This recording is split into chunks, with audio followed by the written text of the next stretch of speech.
직장인인데 구매대행 창업해서 사업자 개설하면 회사에서 알게 되나요? 요거 많이들 물어보시는데 여러분들이 얼마나 한 달에 벌어들이냐에 따라서 다르다 라고 설명할 수 있을 것 같은데요.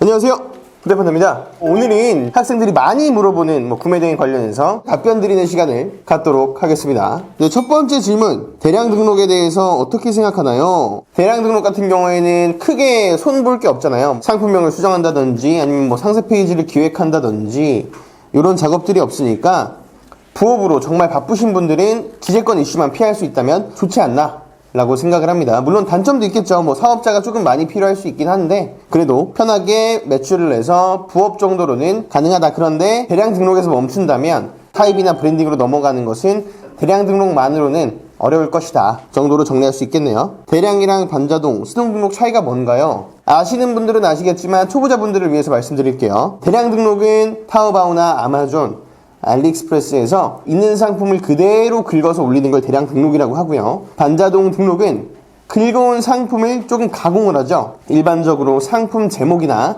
옵션 이름, 그리고 상세 페이지에 쓸데없는 중국어들을 지우는 거, 요 정도에서 업로드하는 걸 반자동 등록이라고 하고요. 수동 등록은 A부터 Z까지 모두 다 번역해서 올리거나 상세 페이지를 새로 만드는 작업을 한다던가 이렇게 리뉴얼 작업을 거쳐서 새롭게 등록하는 게 바로 수동 등록입니다. 대량 등록은 약간 어떻게 보면 얻어 걸리는 판매가 되겠고, 수동 등록은 타겟을 노려서 판매하는 그런 판매 방식이겠죠. 명확한 시장을 파악해서 분석해서 들어가는 그런 판매 방식이라고 생각합니다. 구대판다님은 효자 상품 위주로 판매를 한다고 하는데 그럼 대량이나 반자동 등록은 아예 필요 없지 않으신가요? 제가 본업이나 강의나 다른 사업들 때문에 구매대행 사업 전반을 처제한테 위임을 했어요. 그래서 처제한테 효자 상품도 만들고 주문 처리도 하게끔 맡겼더니 새로운 효자 상품 만드는 걸 못해요. 효자 상품 만드는 거를 어떤 기준을 갖고 만든다 하더라도 모두 다 효자 상품이 빵빵 터질 수는 없어요. 그쵸? 그런데 내가 정해놓은 기준 이외에 추가로 팔리는 경우가 왕왕 있습니다.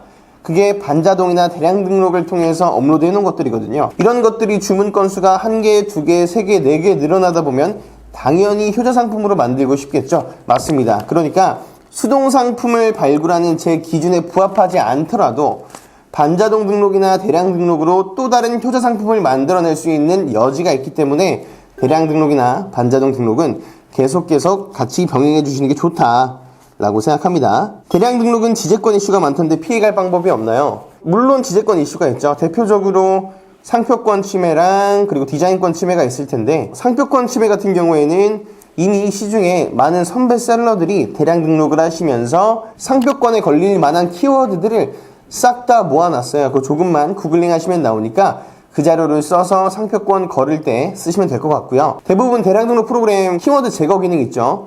예를 들어서 구대판다라는 키워드를 쓰면 안 된다 라고 설정을 해놓으면 구대판다라는 말이 들어있는 상품은 모조리 다 안 가져오는 그런 기능들이 요즘 뜨고 있는 캐시데이터나 더망고나 비도스 이런 프로그램들에 보면 걸러지게 되어 있으니까 상표권 문제는 그렇게 피하면 될 것 같고, 디자인권 문제는 우리가 일일이 들어가서 제품을 보지 않기 때문에 사실상 피하기가 힘들어요. 그래서 디자인권을 피하는 가장 좋은 방법은 디자인권에 많이 걸리는 카테고리를 피하면 됩니다. 대량 등록하실 때요. 대표적으로 의류, 액세서리, 신발, 가방, 캐릭터 상품, 피규어 이런 것들이 있을 수 있겠네요. 사업자랑 타오바오에서 결제할 때 사용하는 카드 명의가 무조건 같아야 되나요? 카드 명의는 기본적으로는 같아야 돼요. 만약에 내가 지금 돈이 부족하다, 그래서 부모님이나 친구한테 돈을 빌려야 된다 라고 한다면 명확하게 차용증을 쓰시고 다시 돈을 되갚아 주셔야 돼요. 빌린 금액만큼을. 그런데 이거는 가능해요. 부부간에 쓰시는 거는 가능합니다. 와이프 돈과 내 돈은 같은 돈으로 보기 때문에 서로 어느 정도 공유가 가능하다고 하니까요. 요거 참고하시면 좋을 것 같습니다. 쿠팡 정산일이 늦다 보니 매출이 급등하면 현금이 묶인다. 여러분들도 다 돈맥 경화를 매출이 급등하게 되시면 느끼게 되실 텐데, 저 같은 경우에는 돈맥 경화를 해결하기 위해서 여기저기서 돈을 좀 빌려 썼어요. 그런데 요즘에는 선정산 서비스, 비타페이나 올라, 혹은 요즘에 서 과장님이 얼마 전에 홍보하셨는데 KB 셀로론도 있습니다.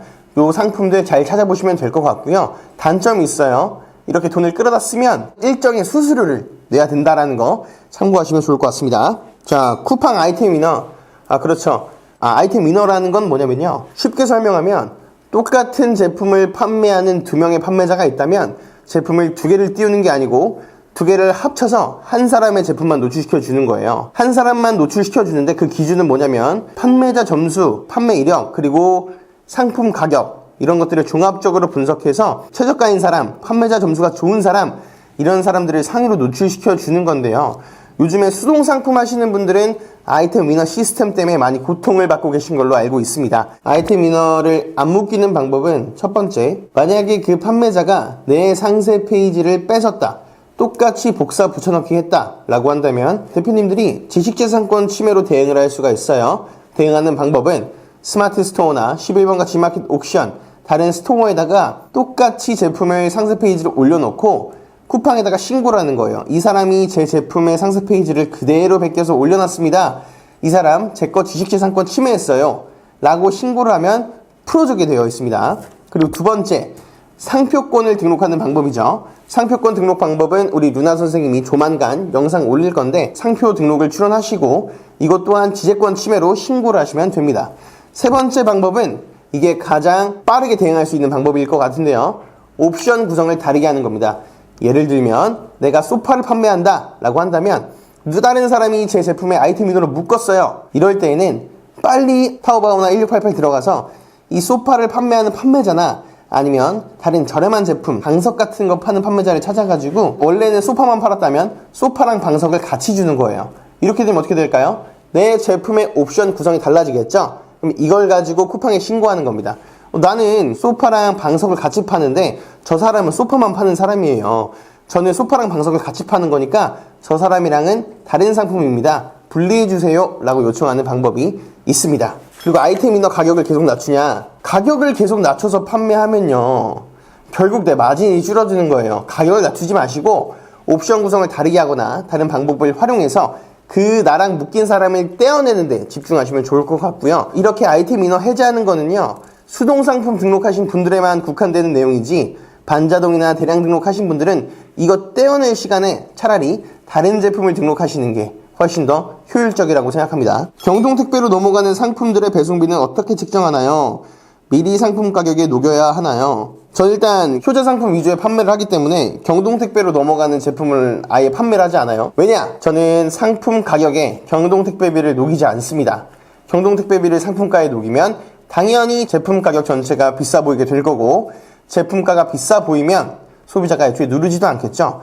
그래서 저는 판매하고 있지 않은데 만약에 나는 CS를 줄이고 가끔씩 한두 건씩만 팔고 싶다 라고 하시는 분들은 당연히 경동택배비를 녹이셔야 될 거고 일단 주문 한 건 한 건이 필요하고 소중하다 라고 하시는 분들은 경동택배비를 녹이시지 않는 거를 추천드립니다. 일반 도소매 사업자가 해외 구매 대행 업종 추가해서 구매 대행해도 되나요? 일반 전자상거래 소매업이나 도매업이 있으신 분들이 해외 구매 대행을 같이 하고 싶은데 그 사업자에다가 해외 직구 대행업을 추가해서 써도 되냐? 물론 가능합니다. 가능한데 만약에 내가 그 전자상거래 소매업과 이런 다른 사업과 구매 대행을 병행한다 라면 추천드리지 않아요. 왜냐면 구매 대행 제품과 일반 도소매 제품은 세금 내는 방법이 다릅니다.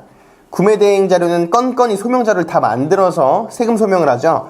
약간은 형태가 달라요. 그래서 구매 대행과 다른 전자상거래는 서로 분리해서 운영하시는 것을 추천드리고 물론 그 사업자가 전자상거래 소매업이나 위탁 판매하려고 만들어 놨는데 한 번도 쓰지 않았고 깨끗하다 라고 하시면 거기다가 구매 대행만 추가해서 구매 대행 전용 사업자로 쓰시는 건 상관이 없지만 한 사업자로 두 개의 다른 형태의 사업을 병행하시는 것은 추천드리지 않습니다. 타오바오 상품 등록 시 옵션이 많은데 쉽게 하는 방법. 자, 쉽게 하는 방법이라기보단 옵션이 10개, 20개, 30개 이렇게 되는 경우들이 있어요. 그런데 저는 10개, 20개, 30개 다 등록하지 않고요. 물론 대량 등록이라면 그냥 올리겠지만 반자동 등록이라면요. 상세 페이지에 보면 내 제품과 상관없는 옵션들이 쫙쫙쫙 들어가 있는 경우들이 있습니다. 요럴 때에는 내 상세 페이지에 나와 있는 옵션들만 넣어주고요. 만약에 수동 등록이다 라고 하면 옵션이 또 너무 많게 되면 소비자들의 선택지가 너무 많아져서 결정을 못하게 하는 오히려 옵션이 많아서 역효과가 날 수 있거든요. 그래서 저는 5개에서 6개 옵션 정도가 적당하지 않나 라고 생각을 합니다. 직장인인데 구매 대행 창업해서 사업자 개설하면 회사에서 알게 되나요?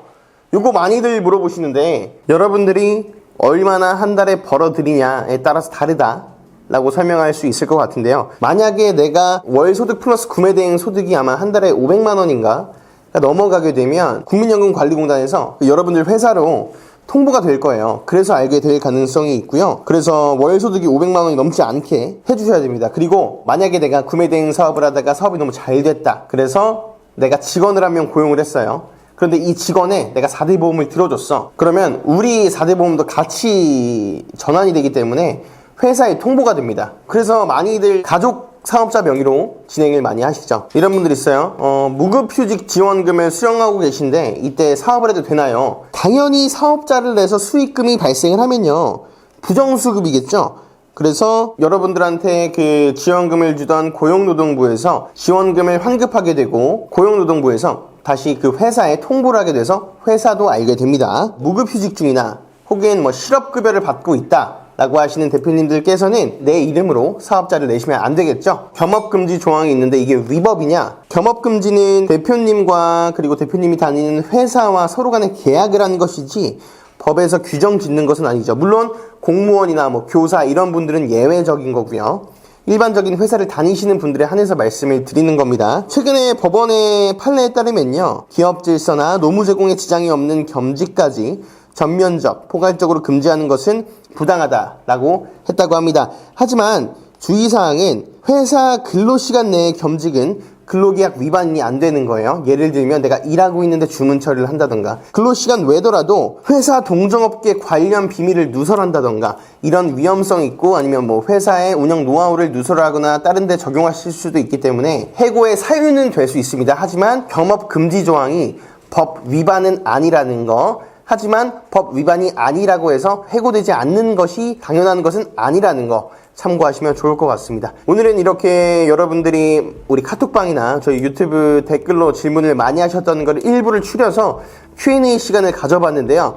도움이 되셨을지 모르겠어요. 좀 더 궁금하신 내용은 여기 밑에 댓글로 달아주시면 저와 저희 스태프들이 친절하게 설명을 드리도록 하겠습니다. 저희 구대판다 카페에도 질문 답변 방이 있거든요. 그리고 많이 하는 질문이 뭔지도 내용도 써놨어요.